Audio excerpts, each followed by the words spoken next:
존경하는 성남 시민 여러분, 모두 평안하셨습니까? 박창순 의원입니다. 오늘 비가 온 다음부터 기온이 많이 내려간다고 하니 감기 조심하시고 건강관리에 조금 더 신경 써주시기 바라면서 발언을 시작하겠습니다. 얼마 전 인천시에서 도박빚에 쫓기다 어머니와 형을 무참히 살해하고 안매장했으며 부인은 자살하는 폐륜적인 사건과 하남시에서 얼마 안 되는 돈을 뺏으려고 여고생을 살해한 사건, 게임에서처럼 그냥 죽여보고 싶었다는 묻지마 호기심살인 사건, 컴퓨터 게임하는 것을 나무란다는 이유로 어머니를 살해하고 스스로 목숨을 끊은 어느 중학생 사건을 우리는 기억하고 있습니다. 전문기관에 따르면 우리나라 사행산업 규모는 전체 예산의 약 30% 육박하는 어마어마한 규모라고 합니다.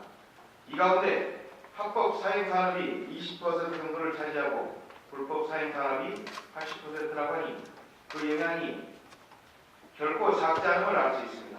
또한 도박 중독 유형률은 CPGI 기준으로 2012년에 7.2%나 돼 선진국에 비해 3.4배나 높게 나타나고 있습니다. 보건복지부 통계에 따르면 현재 의학적 치료가 필요한 4대 중독 환자는 알코올 218만, 인터넷 중독 47만, 도박 59만, 마약 중독 9만 명으로 국내 인구 중 6.7%인 333만여 명에 달한다고 하니 전국적인 통계에 비추어 우리 성남시도 4대 중독 환자가 약 7만 명 정도로 추산이 가능하다고 할 것입니다. 경기도 도박 중독 치유센터에 따르면 경기도 내 20세 이상 도박 참여자는 전국 평균 도박률보다 6.9% 정도 낮았으나 도박 참여자 가운데 도박 중독률은 13.5%로 전국 평균보다 오히려 1.6% 높은 것으로 조사돼 도박 중독이 매우 심각한 것으로 조사되고 있습니다.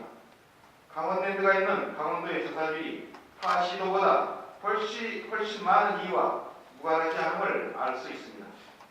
결국 경기 지역의 사행산업이 타 지역에 비해 많기 때문에 도박 중독 유병률도 평균 이상으로 높게 나타날 수밖에 없을 뿐만 아니라 도박 중독 문제는 다른 정신건강 영역과 상당히 주목되는 부분이 많음에도 불구하고 정신건강 영역의 사각지대에 남겨져 있습니다. 오늘 새벽에 야탑터미널에 가봤습니다.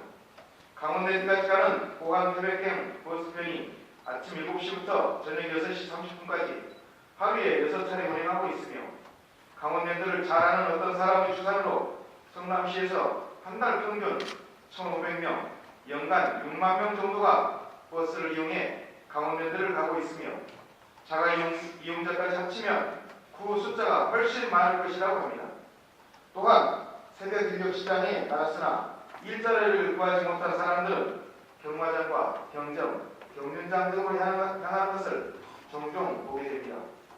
이런 심각성에도 불구하고 우리 성남시에는 아직 마땅한 대책과 치료를 위한 시설이 전혀 갖춰져 있지 않습니다.